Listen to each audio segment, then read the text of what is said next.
más, sobre todo depende de la voluntad de Dios. Y bueno, bienvenidos a los que están de casa y también a los que nos ven por Facebook, donde quiera que se encuentren, que Dios les bendiga. Un saludo desde su iglesia Camino de Santidad en Acapulco, Guerrero. Estamos en nuestro miércoles de estudio bíblico y empezamos hoy 2 de Corintios y vamos a irnos rápidamente al primer capítulo.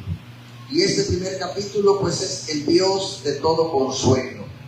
Y vamos a empezar con este problema de Pablo en Asia, en este continente asiático. Y vamos a primero a leer dos versículos, versículos 1 y versículo 2. Y dice así la palabra del Señor.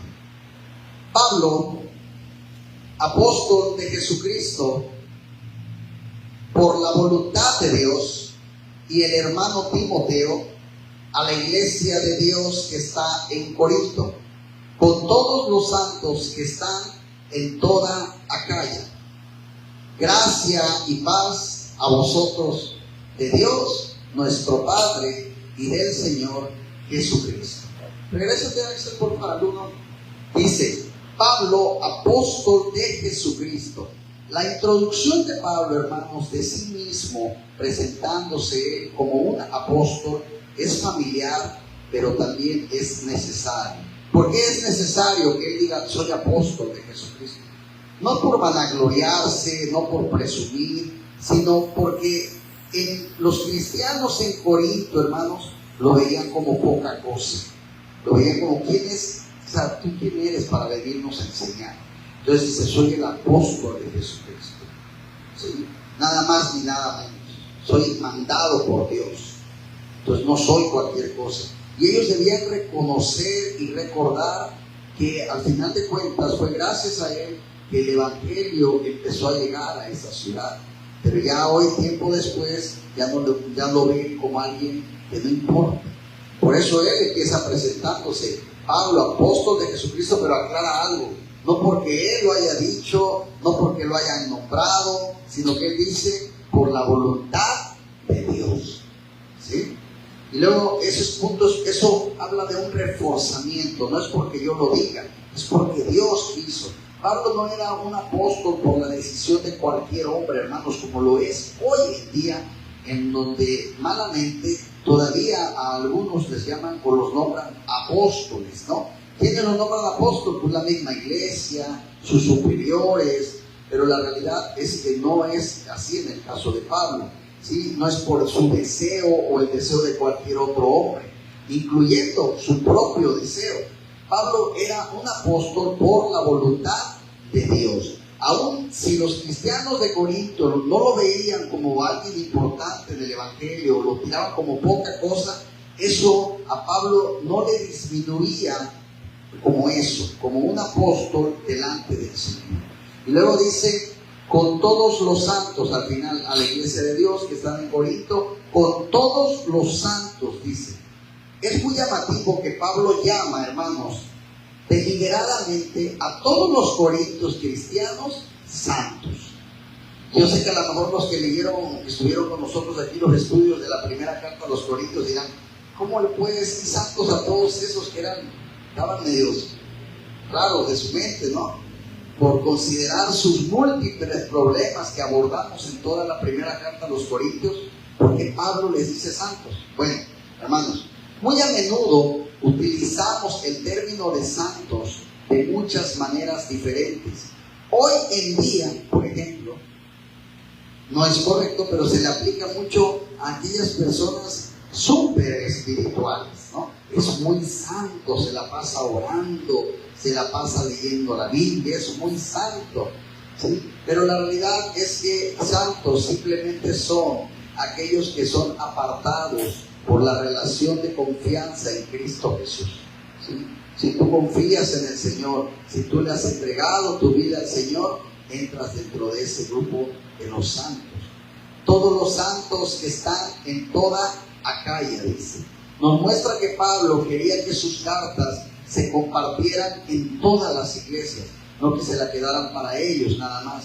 No solamente era para los corintios, pero para todos los cristianos que pudieran leer las cartas en cualquier región, ¿sí? Y luego en el 2, él empieza diciendo, gracia y paz. Esto normalmente, hermanos, es un saludo que Pablo utiliza muy frecuentemente, ¿sí? Como muchos de nosotros quizás usamos, hermano, ¿cómo estás? Dios te bendiga. Él usaba mucho gracia y paz, ¿sí? Y de hecho, yo de manera personal, a mí me gusta mucho usarlo, siempre gracia y paz, hermanos, ¿sí? Y él lo utiliza en sus 13 cartas del Nuevo Testamento, gracia y paz. Pero nunca tenemos la impresión que se utilizan sin sinceridad. Él lo utiliza con sinceridad, deseándoles eso, que la gracia del Señor esté con ustedes y la paz del Señor esté con ustedes. ¿Quién desea o quién no desea eso en su vida todos los días? Gracia y paz, ¿verdad? Entonces dice ahí, de Dios nuestro Padre. Y esto, hermano, nos recuerda de que ¿quién somos hijos? De Dios, ¿verdad? Y en el mismo exacto sentido que Jesús es el Hijo de Dios, nosotros somos hijos de Dios. No por naturaleza, sino por elección. ¿O alguien de aquí fue forzado a aceptar a Cristo en su corazón? Es por una elección, ¿verdad? No por linaje, sino por adopción. No por derecho, sino por redención. Porque todos nos rendimos y dijimos, Señor, yo quiero vivir para ti. Amén. Vámonos a los versículos 3 y 4, que es la alabanza al Dios de todo consuelo. Dice, bendito sea el Dios y Padre de nuestro Señor Jesucristo, Padre de misericordias y Dios de toda consolación, el cual nos consuela en todas nuestras tribulaciones, para que podamos también nosotros consolar a los que están en cualquier tribulación, por medio de la consolación con que nosotros somos consolados. ¿Por quién? Por Dios, ¿verdad? Padre de misericordias, dice, y Dios de toda consolación. Pablo abre esta carta, hermanos, alabando a Dios, ¿sí? Quien da tanta misericordia, quien da consuelo al apóstol y obviamente a todos los que creemos en Dios, ¿verdad? Tenemos el presentimiento de que Pablo conocía la misericordia, conocía el consuelo de Dios. ¿Saben cómo? De una experiencia de primera mano. Es decir, que él la vivió. Tú puedes decirle a alguien, yo sé que Dios, ojalá que Dios tenga misericordia de ti. Pero ¿cómo no es más sincero o no se oye más natural cuando tú mismo sabes de qué misericordia estás hablando? ¿Sí? Cuando tú dices, yo me gustaría que el Señor se apiade de ti. Oye, pero ¿por qué piensas que el Señor se apiada de mí? Porque se ha apiadado de mí también. Entonces yo conozco la misericordia del Señor y es la que yo te deseo. Entonces Pablo así habla, es una experiencia que él ha vivido. Las palabras toda consolación en este pasaje, hermanos, viene traducida de una palabra griega que se decía paráclesis. Y la idea detrás de esta palabra consolación en el Nuevo Testamento es siempre más que el de una simpatía que da alivio. Es algo más. Tiene la idea de dar fuerza, de ayudar, de hacer fuerte.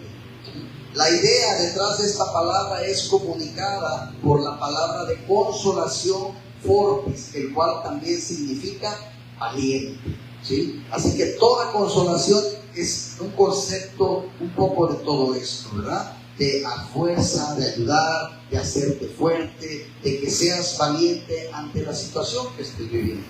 Y aquí estaba un hombre, les platico esto, que nunca sabía más que el día siguiente podía estar muerto, ya que sus enemigos eran muchos y eran crueles y poderosos, y aún así él pasó una gran parte del tiempo alabando y bendiciendo a Dios. Y así tenemos que ser en nuestra vida todos los días, alabar y bendecir al Señor todos los días, porque como les he dicho infinidad de veces, nunca se sabe cuándo será nuestro último día en esta tierra.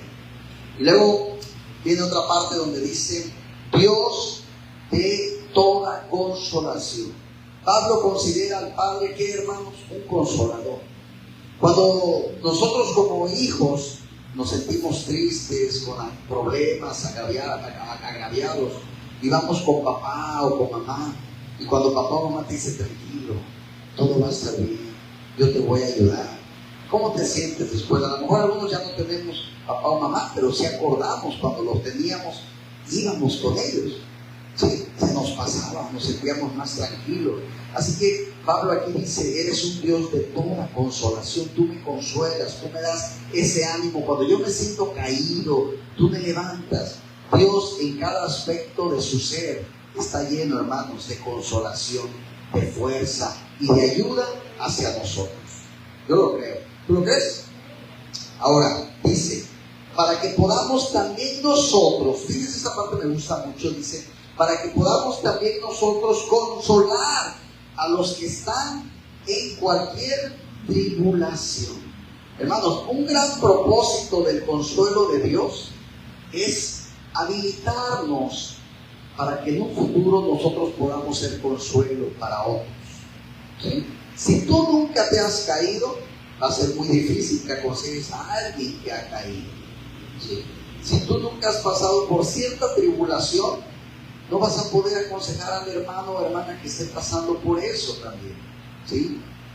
El consuelo de Dios puede ser dado y recibido también por medio de otros. A veces no es directamente Dios, pero Dios a veces usa a alguien que te puede llegar a dar ese consuelo. ¿Sí? Yo ponía el ejemplo del papá y la mamá, pero no siempre es así. A veces un hermano en Cristo, un amigo o otro tipo de familiar te puede dar ese consuelo que necesitas. Y Dios puede usarlo, por supuesto. Muy seguido, nunca recibimos el consuelo que Dios quiere darnos a través de otra persona. A veces, hermanos, el orgullo nos aleja de revelar nuestra necesidad a otros. Así que nunca recibimos el consuelo que Dios quiere a veces para darnos a través de otras personas. ¿Sí? A veces, no, ¿tú qué me vas a aconsejar? ¿O para qué le cuento mis problemas a alguien si lo único que va a hacer es burlarse? O se va a reír, o lo va a disfrutar que me esté yendo mal. Y a veces es necesario, a veces a lo mejor Dios te va a dar el consuelo a través de otra persona. Pero como lo decía ahorita, a veces el mismo orgullo es el que nos aleja. Y esto que leí me gustó y se los quise compartir. Dice, aún el consuelo espiritual no son dados a nosotros para nuestro propio uso personal. Estos, como todos los dones de Dios, son dados para que puedan ser distribuidos o para que se conviertan en instrumentos para ayudar a otros. Los consuelos y las pruebas de un ministro son permitidos y enviados para beneficio de la iglesia. ¿Qué predicador miserable debe ser aquel que tiene toda su divinidad por el estudio y el aprendizaje, pero nada de experiencia? Qué tremendo, hermanos, fíjense, porque es cierto, podremos saber la Biblia, conocerla, y eso te hace un hombre o una mujer, porque no también, culta, educada en la palabra, que sabe, que tiene esa sabiduría. Pero si no has vivido nada, hermanos, va a ser difícil. Les voy a poner un ejemplo. Aquí hay muchos chicos, hay jóvenes. Allá está Yeshua, Emanuel, América, Axel. Y yo sé que son jóvenes, no sé si se sepa toda la Biblia, pero de que por lo menos algunas citas saben, las saben, ¿verdad? Pero imagínense que tú vayas con alguno de ellos y le digas, oye Yeshua, estoy pasando por este problema en mi matrimonio, ¿tú qué me puedes aconsejar? Y yo sé que a lo mejor Yeshua en su buen afán va a decir, quiérela, y hasta ahí. Pero no vas a encontrar ese consejo que tú necesitas simplemente no porque Él no quiera dártelo, sino porque ¿qué le falta? La experiencia. Y eso es lo que a veces nos hace, hermano, ser un mejor evangelizador. ¿Sí? Una persona que en la que te acerques y digas, yo sé que este hermano, esta hermana me va a poder dar esa palabra que necesita. ¿Ven? Ahora, hay una historia que habla de un personaje. Yo le puse aquí el señor Knox. El señor Knox, un poco antes de su muerte, se levantó de su cama y se le preguntó que si estaba tan enfermo, ¿por qué se atrevió a levantarse de la cama? Y él contestó que había tenido dulces meditaciones de la resurrección de Jesús esa noche. Y ahora él iba a ir al otro día al púlpito de su iglesia y que les impartiría a otros el consuelo que él acababa de sentir en su corazón. Él iba a venir a decirte lo que él acababa de vivir, lo que él había pasado, ¿sí? Y me gustó, porque realmente es algo muy hermoso y que comprendo y entiendo que la experiencia siempre nos va a hacer mejores, ¿verdad? Cada día. Dice la palabra de Dios que en nuestras caídas, en nuestras debilidades, su poder se perfecciona. Y es la verdad. Vamos a ir a los versículos 5 al 7. La aflicción y la consolación personal de Pablo. Dice: porque de la manera que abundan en nosotros las aflicciones de Cristo, así abunda también por el mismo Cristo nuestra consolación. Pero si somos atribulados, es para vuestra consolación y salvación. O si somos consolados, es para vuestra consolación y salvación, la cual se opera en el sufrir las mismas aflicciones que nosotros también padecemos.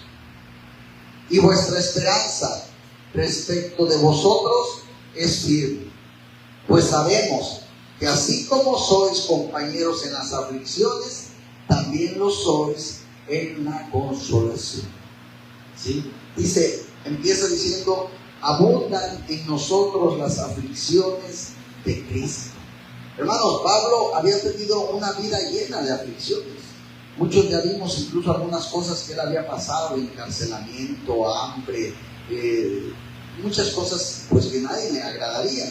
Y él describe aquí alguna de estas aflicciones, ¿verdad? Azotes, en el capítulo 11 lo vamos a ver, pero algunas son azotes, prisiones, peligro de muerte, apedreado, náufrago en alta mar, peligros de ladrones, peligros de los de mi nación, decía él, peligros de los gentiles, peligros en la ciudad, peligros en el desierto, peligros en el mar, peligros entre falsos hermanos, peligro en el trabajo y fatiga, muchos desvelos, hambre, sed, muchos ayunos, frío, desnudez.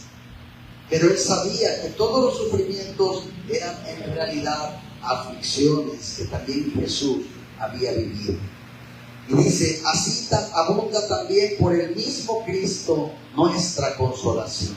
Debido a que las aflicciones de Pablo eran las aflicciones que Jesús había vivido, Jesús no estaba distante, hermanos, a él en las pruebas. ¿Y sabes qué? Tampoco él está distante en nuestras pruebas. Cuando tú y yo estamos pasando por momentos difíciles, tribulaciones, debemos entender y creer que Jesús está ahí contigo. Y si Él lo está permitiendo, es porque Él sabe que a través de esa batalla que estás librando, Él te va a hacer más sabio, Él te va a hacer más fuerte, y que aparte se va a cumplir una voluntad de Él en tu vida, gracias a esa aflicción que estás pasando. ¿Sí? Para muchos es necesario de repente pasar situaciones económicas difíciles para valorar cuando tenemos dinero y no gastarlo en tonterías. A veces dices: ya me pasó una vez, esta vez voy a ahorrar, esta vez voy a administrarme un poco más, ¿sí? Cuando algunos desgraciadamente tuvimos alguna relación que no fructificó, que terminó destruyéndose, muchos decimos: cuando rehacemos nuestras vidas, esta vez no voy a volver a cometer los mismos errores. ¿Sí? Entonces, a través de nuestras batallas, también Dios nos da sabiduría y nos enseña a aprender. Amén. Ahora, podemos contar con ello. Cuando las aflicciones abundan, la consolación, hermanos, también abunda. Jesús está ahí para traer consuelo, si nosotros estamos dispuestos a recibirlo.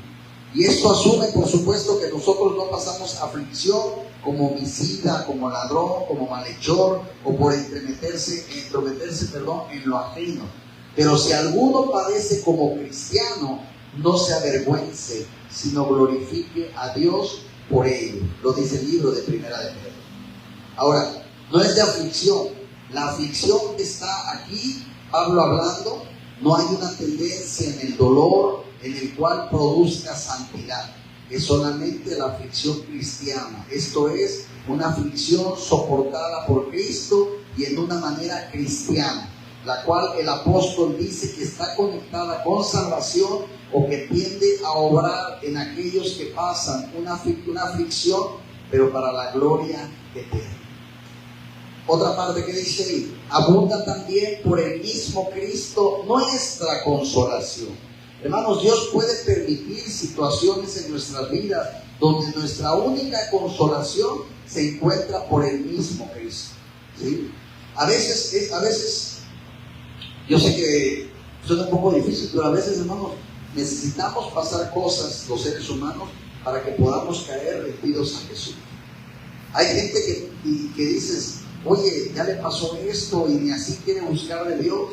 Y a veces hasta que les pasan 2, 3 cosas es cuando caen rendidos. Y dices, bueno, el Señor lo permitió porque era la única manera en que fueras a llegar a Él, ¿sí? Y yo sé que a veces quisiéramos, híjole, ¿cómo quisiera cuando evangelizas, cuando le compartes el evangelio a algún familiar y ves que es una persona que en teoría no le ha pasado algo grave como a ti? Dices, qué padre sería que ya ahorita recibiera a Cristo.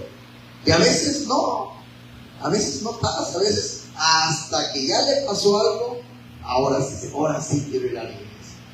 Bueno, dices, más vale tarde que nunca, pero a veces quisiéramos que no pasaran esas aflicciones, pero a veces, hermanos, es necesario. Para muchos de nosotros incluso, muchos de nosotros si no hubiéramos pasado por ciertas cosas, no estuviéramos aquí. Esa es la realidad. Entonces, algunas veces pensamos, mis hermanos, que la única consolación se encuentra en un cambio de circunstancias.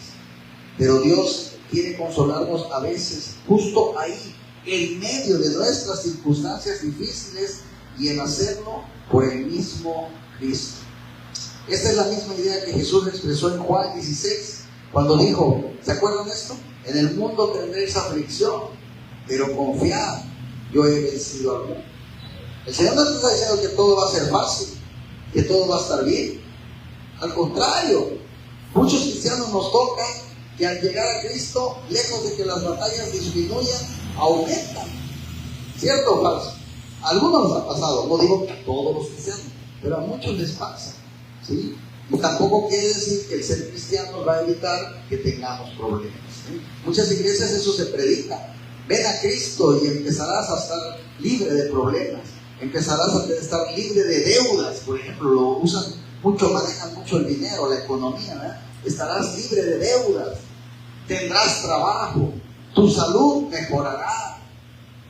No lo sé, eso solo va a pasar si es la voluntad del Señor. Si Él quiere que yo siga enfermo, seguiré enfermo. Ahora, Jesús también, hermanos, padeció aflicciones. Por lo tanto, Él está totalmente capacitado para capacitarnos en nuestros tiempos de prueba. Si somos atribulados, es para vuestra consolación y salvación. Si Pablo y otros ministros fueran afligidos, hermanos, era por el bien del pueblo. Era incluso como los cristianos corintios. Dios tenía un propósito más grande, hermanos, en las aflicciones de Pablo, que solamente obrar en el mismo Pablo. Dios trajo consolación y salvación a otros por medio de las aflicciones de Pablo. ¿Sí?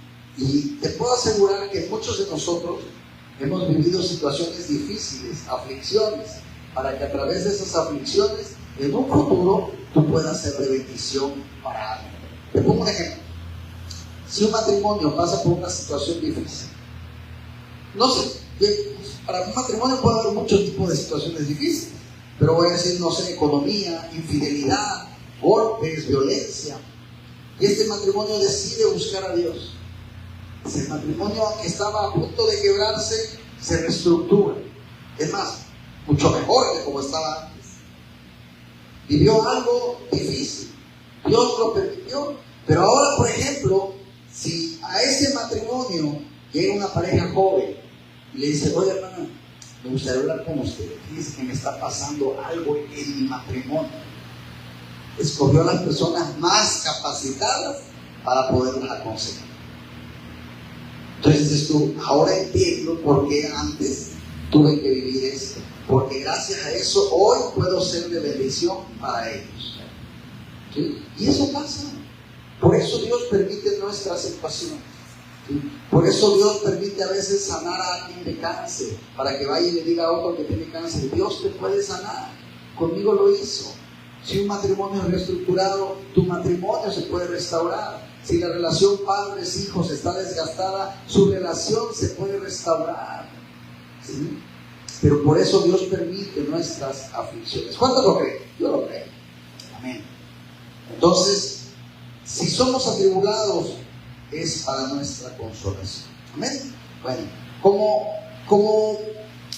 es como pregunta, ¿cómo pudo Dios traer consolación y salvación a otros por medio del sufrimiento de Pablo? Bueno, mientras que la aflicción trajo a Pablo a una cercanía más íntima con Dios, hizo que él confiara más en Dios, únicamente Pablo eso hizo que fuera un ministro más efectivo. Él era más servible en la mano de Dios para traer consolación, para traer salvación. ¿A quién? Al pueblo de Dios. ¿Sí? Cuando quiera que oramos, hay que poder decir solamente: Señor, solamente úsame, yo solo quiero ser utilizado por ti para poder tocar la vida de otros. ¿Sí? No nos damos cuenta, hermanos, que a veces oramos oraciones incorrectas. Por medio de esta buena oración, invitamos a Dios a traer aflicción a nuestras vidas, ¿sí? Y si esa es la herramienta apropiada para hacernos más capaces, para traer más consolación a la vida de los demás, Dios lo va a hacer, ¿sí? A veces decimos: Señor, ¿por qué permites que me pase esto?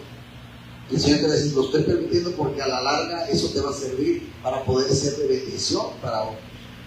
Ahora, dice: la cual se opera en el sufrir las mismas aflicciones que nosotros también padecemos.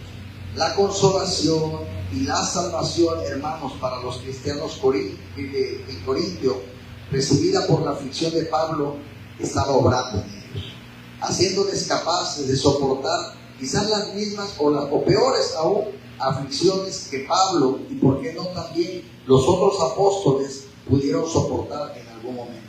Significativamente, Pablo escribe de esas mismas aflicciones. Es poco probable que los corintios cristianos estaban sufriendo de una manera exacta a la que estaba sufriendo Pablo, pero probablemente ninguno de ellos va a poder igualar la lista que Pablo hizo en el capítulo que más adelante veremos, en el 11. Pero Pablo puede decir que son las mismas aflicciones porque él reconoce que las exactas circunstancias no son tan importantes que lo que Dios hace y quiere hacer por medio de esas aflicciones. Los cristianos, mis hermanos, nunca se deben de meter, y no debemos de meternos, mejor dicho, me incluyo, en competencias de comparar las aflicciones, ¿sí? Hay de repente, no sé si les ha pasado, que de repente dicen: no, es que yo he sufrido más que tú. No, ¿cómo vas a compararte? Yo me han pasado más cosas malas que tú. Hasta parece como que una competencia de ver quién nos ha pasado más cosas malas. Y yo creo que no sea una buena, no me late como para hacer una buena competencia, ¿eh? Así que no es competencia, hermanos. Simplemente hay un sentido que podemos compartir, que son las aflicciones que cada uno ha vivido y que puede ser de bendición para el otro. Ahora, por supuesto, les repito, a veces es útil comparar nuestras aflicciones, como cuando decimos: a ver, pastor, fíjese que me pasó esto y me gustaría pasar, no sé si usted me lo permita, a dar mi testimonio. Y bueno, claro, ¿va a pasar qué? A compartirnos una aflicción que hoy Dios la ha resuelto, ¿verdad? Eso es un testimonio, algo que estaba yo mal en esto, me estaba pasando esto y Dios ha obrado en mi vida. Entonces, eso es bueno. ¿Para qué? Para ver en realidad a veces, hermanos, qué tan liviano es nuestro peso. Yo les voy a decir algo: a veces ese tipo de testimonios es bueno porque de repente pensamos que nuestros problemas nadie los tiene, nadie, y que solo yo soy el único que está muriéndose en vida. Entonces pasa alguien al frente o platicas con un hermano y te cuenta qué problemas está pasando, y ¿sabes qué? Dices: pensé que estaba muy mal yo. Y hay otros que me dicen: quita. De verdad, a veces pensamos que dices: híjole, solamente a mí Dios no me ve y a todos los demás sí. Y platicas y te das cuenta que realmente todos pasamos por batallas, hermano. Todos pasamos por momentos de tribulación, por dificultades, ¿sí? te das cuenta a veces que las tuyas no son las peores de todas, ¿verdad?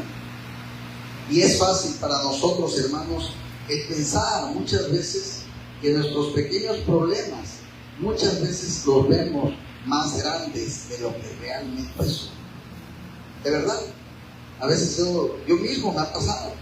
De repente veo un problema y me duele la cabeza. Y, Señor, ¿cómo le voy a hacer? Ayúdame. Y al rato veo una solución tan fácil. Y digo, me estaba quebrando la cabeza, estaba yo preocupado. Pero el Señor, tenemos también que pedirle en esos momentos sabiduría, para que Él nos ponga y nos guíe a tomar decisiones que digas. Y no es vanagloriarse, porque también hay personas que dicen, yo siempre que tengo un problema, soy muy listo para salir de ellos. No, es la sabiduría que Dios pone en ti para saber tomar una decisión o una solución. ¿Sí? La idea, mis hermanos, de la aflicción del Nuevo Testamento es amplia, no está limitada fácilmente a solamente un problema como la persecución. La antigua palabra griega, por ejemplo, para aflicción, philipis, tenía originalmente la idea de una presión física verdadera. En la antigua Inglaterra, objetos pesados eran puestos en ciertos criminales condenados hasta que eran presionados hasta la muerte. Es como si te pusieran un carro, imagínate, en la espalda, por ponerte un ejemplo. Pero eran objetos muy pesados que al tiempo que los tenían, pues terminabas muriendo. Entonces, Lipsis describe este tipo de presión, más o menos, ¿sí? Ahora, dice ahí, opera en el sufrir. El deseo de Dios, mis hermanos, es que a veces suframos por medio de una aflicción. La antigua palabra para sufrir no es la idea de una aceptación pasiva y apática, sino es el tipo de espíritu que puede triunfar sobre el dolor y el sufrimiento que a veces necesitamos para llegar a la meta. Por ejemplo, cuando un maratonista corre, 100 kilómetros, y al principio empieza con ganas, cuando ya van 90, 95, ¿ustedes creen que él está muy contento? Que él va, ya voy 95 kilos. No, van sufriendo, porque hay una parte que el cuerpo te dice, ya no puedo más. Y ellos trabajan mucho aspecto psicológico, no dejes que tu cuerpo te mande, tu mente manda. Y ahí van ellos, ese entrenamiento que tuvieron por meses, quizás algunos por años, es el momento que tienen que hacer el efecto de decir, no me voy a rendir, pero ojo, él va sufriendo. Pero ¿qué pasa cuando él llega a la meta? Ese sufrimiento en qué se convierte en gozo. Es un gozo, una alegría que a muchos en el momento hasta se vuelven a dar otra vuelta para celebrar. Se les olvidó el cansancio, para que vean cómo la mente es tan poderosa. Se les olvidó el cansancio porque ya el sentimiento ahora es de alegría. Así que aquí, a este sufrir, es a lo que cuando yo les digo, el deseo que podamos sufrir de Dios por medio de nuestras aflicciones. Sí vas a sufrir, pero cuando logres vencer esa aflicción, ¿cómo te vas a sentir? Y aparte te vas a sentir agradecido con el de arriba, ¿sí? Gracias, Señor, no pensé que no iba a poder, Señor, pero ya vi que tú estás conmigo, ya vi que tú no me dejas solo, ¿sí? Y ese es el gozo que también se da después de este tipo de sufrimiento. Es el espíritu, ¿sí? No la víctima, no, es el espíritu del sufrir del maratonista y no el espíritu de sufrir, por ejemplo, cuando alguien está en la silla del dentista, ¿eh? Y a lo mejor oye, ya viene lo peor, ¿no? Entonces es diferente. O si somos consolados, decía ahí también, es para vuestra consolación y salvación. Hermanos, Dios no obró únicamente en las aflicciones que Pablo soportó para no irnos al extremo. Dios también obró buenas cosas en otros por medio del consuelo que Pablo recibió de parte del Señor. Vemos a Pablo vivir en las pisadas de Jesús, quien en realidad, hermanos, era una persona centrada en los demás. La vida de Pablo no estaba enfocada en sí mismo, sino en el Señor, ¿sí? Y también, obviamente, en aquellos quien el Señor lo puso a él a que le sirviera. ¿Está Pablo afligido? Esto es para que Dios pueda hacer algo bueno en los corintios cristianos. ¿Es Pablo consolado? Es para que Dios pueda bendecir a los corintios cristianos. afligido o consolado, hermanos, no se trataba de Pablo, se trataba de los demás. ¿Sí? No somos traídos a una verdadera sumisión hasta que hemos sido humillados por la mano de Dios. Sabemos que si así, ahí dice, pues sabemos que así como sois compañeros en las aflicciones, también lo sois en la consolación. De acuerdo con muchos hermanos, muchos pasajes en el Nuevo Testamento, las aflicciones están casi prometidas en la vida cristiana. Hechos, Tesalonicenses, Filipenses, Romanos. Sin embargo, también se nos promete algo muy hermoso: consolación en medio de la aflicción. ¿Sí? Así que tenemos que estar conscientes de eso. En el mundo tendréis aflicción. Y te lo dijo alguien que no miente. Eso el Señor. ¿Sí? Así que eso de que llegar a la vida cristiana para que los problemas se queden atrás es una total mentira, hermanos. ¿Sí? Vamos a tener aflicciones, pero nuestra confianza es y debe estar en el Señor. Amén. Segundo, vamos al versículo del 8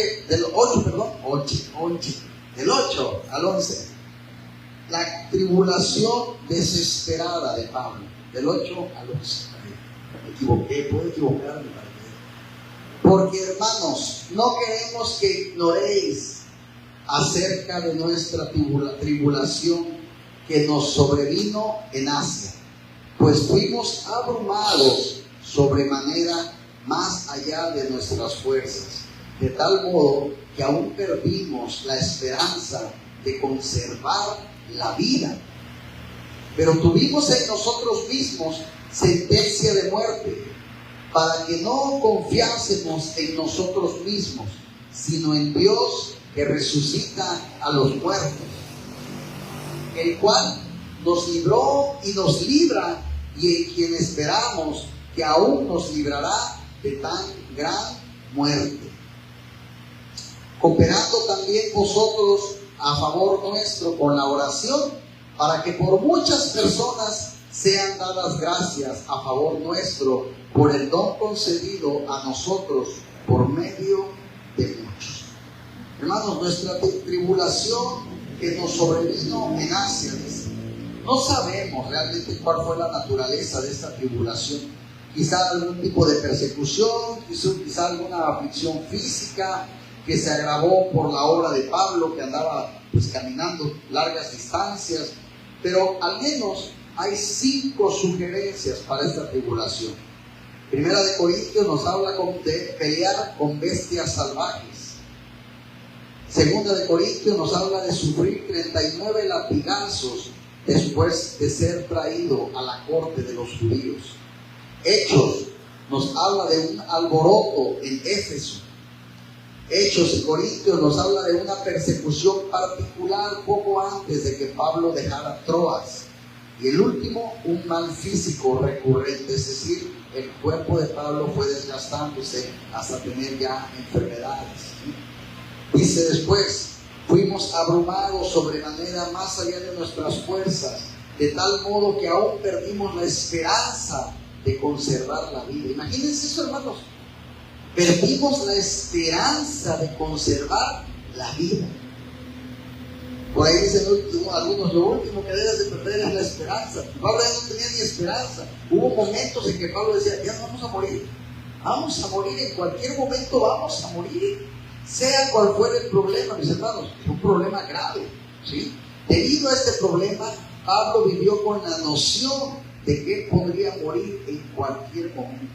Y a veces pienso, hermanos, que gracias a esto fue el gran apóstol que fue. Y yo creo que eso también incluso deberíamos de vivir tú y yo así.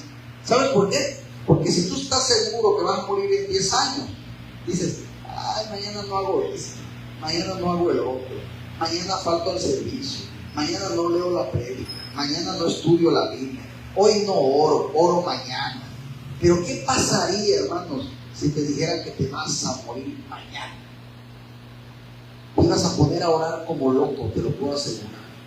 Señor, te entrego mi vida. Señor, no me vayas a mandar al infierno. Señor, es más, ibas a ir a pedir perdón ahorita a todos los que necesitas pedirle perdón. Ahorita ibas a ir. Y ahorita ibas a perdonar a todos los que te han pedido perdón. Ibas a hacer todo lo que tienes que hacer hoy. Y por eso a mí me gusta pensar que Pablo sabía que en cualquier momento podía morir. Y muchos de nosotros, hermanos, vivimos como si estuviéramos seguros que por lo menos 123 años vamos a vivir. Lo hago después, lo hago en un año, lo hago en un mes, lo hago en 2 años. Nadie está asegurado, hermanos, nada. Y Pablo estaba muy consciente. ¿Por qué? Algunos nos dicen, bueno, pastor, es que a Pablo lo amenazaban de muerte. Y a nosotros no nos amenazan de muerte todos los días, así como está el mundo acá afuera. Que si llega un ciclón, que si va a temblar, que si asaltan la urba, que ya mataron acá, que andan asaltando acá, que se meten a las casas acá. O sea, ¿qué más amenazas quieren? Sí, y Pablo lo amenazaba también.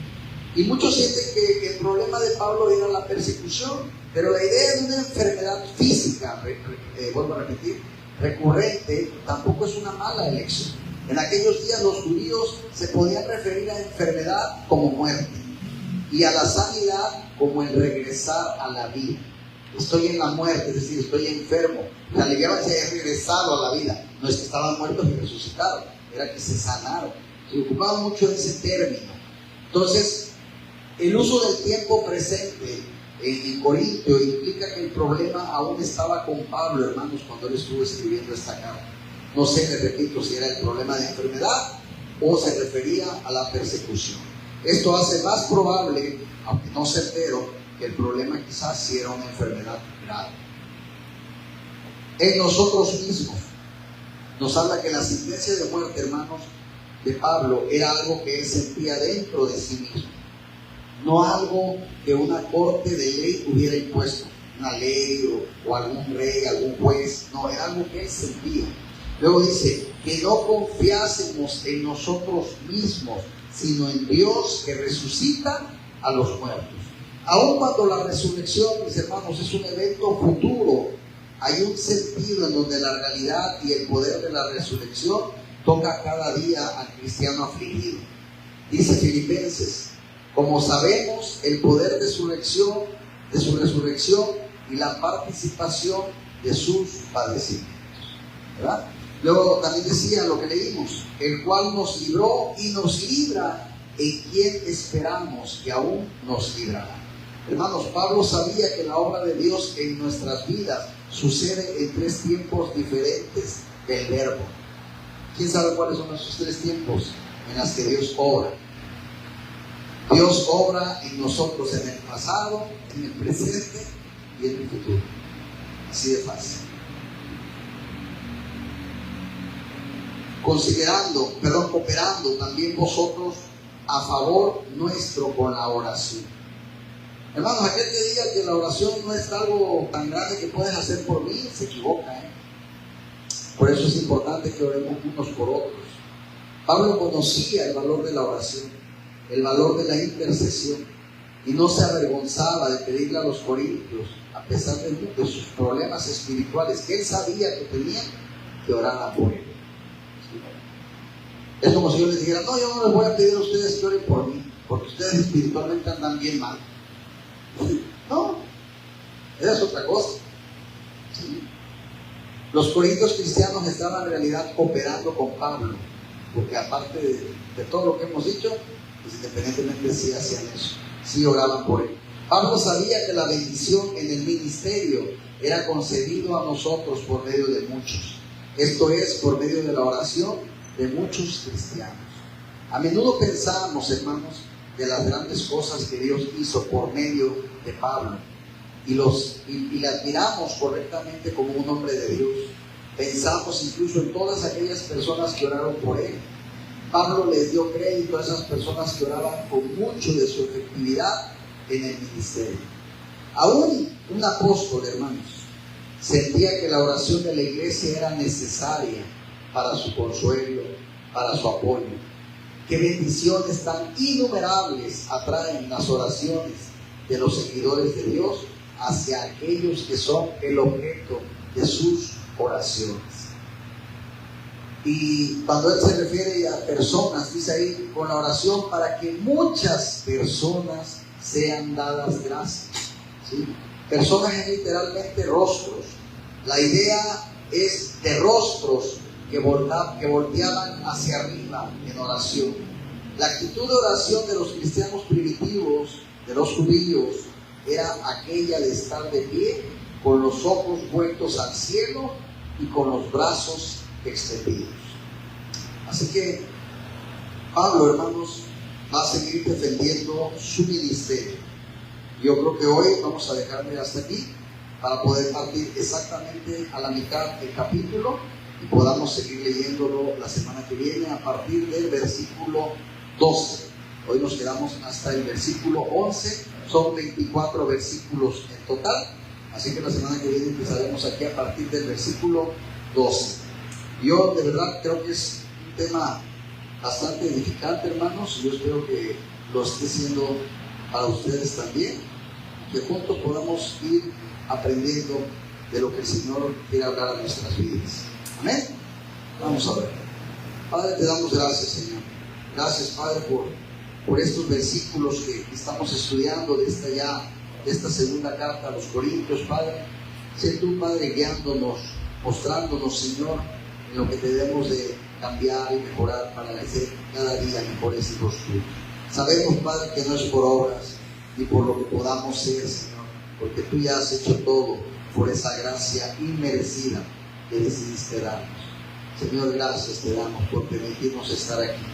Sabemos que no es casualidad y sabes, Padre, que muchos quizás vengan de sus trabajos, otros quizás vengan cansados, Señor, pero tú valoras, Padre, el esfuerzo y el amor que ponen hacia tus cosas al venir aquí, Señor. Gracias, Padre, bendice a cada uno de ellos y guíales en sus batallas. En el nombre de Cristo Jesús. Amén.